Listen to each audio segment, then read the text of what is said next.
Hola amigos, ¿cómo están ustedes? Bienvenidos a su programa Il Consiglieri. Gracias a todos los que nos han hecho favor de hacer llegar y vamos a hablar de un tema importantísimo que se trata de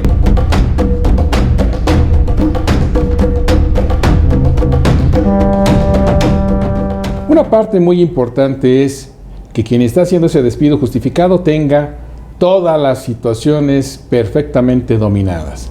¿A qué me refiero?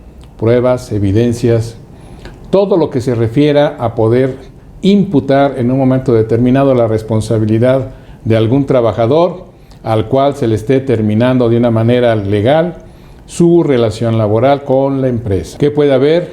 Permisos, autorizaciones, inasistencias, actas administrativas, cuestiones delictivas, cuestiones fraudulentas. Todo ese tipo de cuestiones debemos de tenerlas perfectamente documentadas. ¿Para qué?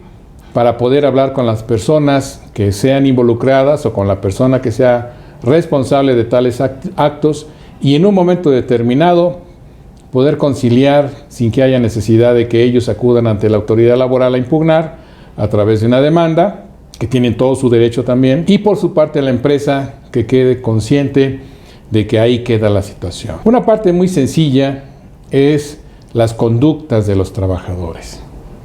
Y esa normalmente está respaldada por testimonios, por videos, por documentos que en un momento determinado pudieran existir. Así tenemos nosotros también la serie de actas administrativas que ya nos hemos referido en otro capítulo, en las cuales se plasma la conducta que en un momento determinado se considera que está infringiendo la normatividad laboral vigente en las empresas. Ley Federal del Trabajo, Reglamento Interior de Trabajo, Contrato Individual Colectivo, Ley de Trabajo. Sobre esa base, nosotros debemos de tener todos los elementos suficientes para poder hablar con el trabajador. Si ya se agotaron las instancias que precisa nuestro Reglamento Interior de Trabajo para aplicar sanciones, o bien el hecho que se le esté demostrando al trabajador es tan grave que ya no permite ninguna reconsideración, pues la decisión se debe de tomar de una manera firme. Una parte muy importante en donde encontramos nosotros unas conductas típicas de personas hábiles en el manejo de la información, es precisamente porque muchas empresas no tienen el control interno adecuado para poder llevar a cabo sus actividades. ¿A qué me refiero? Hay una forma muy simple de generar fraudes en las empresas. ¿A través de qué? De la nómina. Por un lado, tenemos el Departamento de Recursos Humanos, Personal, Capital Humano, como le llamen. Y por otro lado, tenemos el Departamento de Nómina. Hemos encontrado casos en donde ambos departamentos nunca cruzan información. Es decir, cuando ingresó Pedro Pérez, pues le aviso tarde a nóminas y ya viene el pago retroactivo con problemas, la cuestión de la dispersión, etcétera, etcétera. Otro tema muy importante son las bajas. Pedro Pérez ya se fue de la empresa y Recursos Humanos nunca avisa. Por lo tanto, nóminas sigue emitiendo la nómina correspondiente porque no hay un reporte, no hay un cruce de información. Otro tema también muy importante es que los directivos muchas ocasiones no concilian tampoco los datos de los inferiores. Es decir, a alguien le tengo mucha amistad, le tengo mucha confianza, pero precisamente por esa amistad y confianza debe de prevalecer siempre la razón. Y la razón es que si a los demás los estoy verificando, también a mis cuates, a mis cuatas, vamos a proceder a verificarlo para evitar alguna desviación en un momento determinado.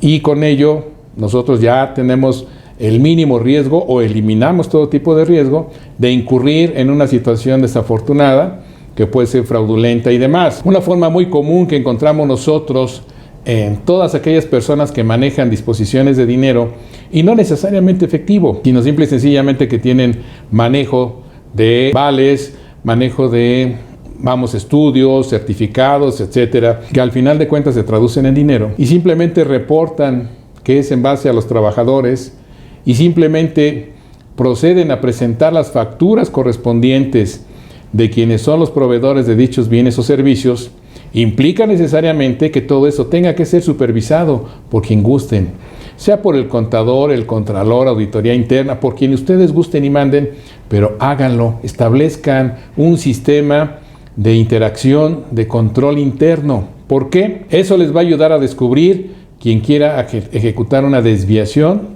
en su procedimiento. ¿Qué pasa si yo tengo, por ejemplo, ahorita con el COVID estamos viendo un problema muy grave, las famosas pruebas rápidas? ¿Qué es lo que pasa? Normalmente andan en el mercado entre 2,000 y 3,000 pesos. Si son urgentes, cuestan entre 3 y 4,000 pesos, en función obviamente del laboratorio, todo ese detalle.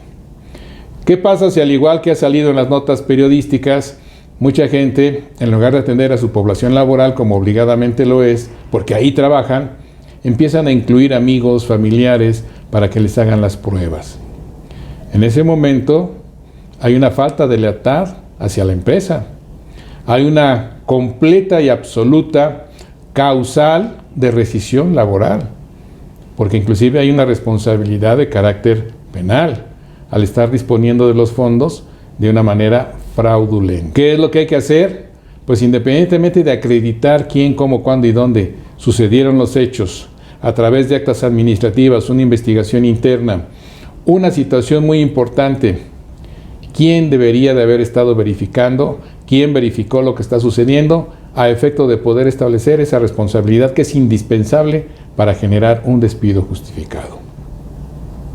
Una vez que está todo acreditado, pues entonces platicar con el trabajador que sea responsable de tal acción, o los trabajadores, y poderles decir algo muy simple: ya supimos, ya sabemos y tenemos pruebas suficientes para demostrar tu conducta dentro de la empresa de deslealtad y de uso de confianza, de falta de probidad y honradez.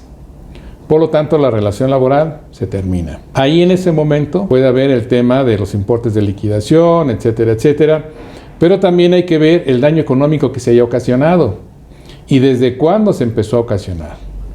¿Por qué? Porque recordemos que a lo mejor es la primera vez, o a lo mejor es la primera vez que lo verifican, que lo cachan, cuando en realidad su conducta ha sido permanente. Por ello es importante que ustedes establezcan control interno. Vamos a hacer un capítulo muy sencillito de control interno más adelante, pero la parte medular es siempre concilien cifras, crucen cifras, no se conformen con que los departamentos, cada quien para su santo, no, son un equipo y por lo tanto debe de haber cruce de información a efecto de lograr la mejor oportunidad de administrar de manera adecuada todo lo que son recursos humanos. Otro tema singular también es cuando se benefician determinados sectores o grupos y que hay que cuidarlo. Por lo tanto, nosotros sugerimos, insisto, en el tema del control interno, y que siempre, antes de tomar una decisión con el hígado, siempre analicemos si tenemos o no evidencia para poder obtener esa situación en particular. Recordemos que para terminar una relación laboral tenemos como patrones 30 días. Para poder denunciar el trabajador alguna irregularidad en la relación laboral, tiene también 30 días. Para poder demandar, es otro plazo para el trabajador, que son normalmente los famosos 2 meses. Ya lo sabes, si te gustó, ese pulgar arriba, suscríbete, esa campanita te va a avisar cada vez que tengamos material. Y antes de concluir, no podemos pasar por alto el tema que nos dijeron que por qué no les mandamos felicitaciones a las mujeres en su día. Caray, mis queridas mujercitas de todo el mundo, no pueden ser felicitadas porque ustedes son las dadoras de vida. Por lo tanto, cada amanecer es una felicidad que tenemos hacia todas las damas, todas las mujeres que viven en este planeta. Benditas sean siempre. Nos vemos en la que sigue.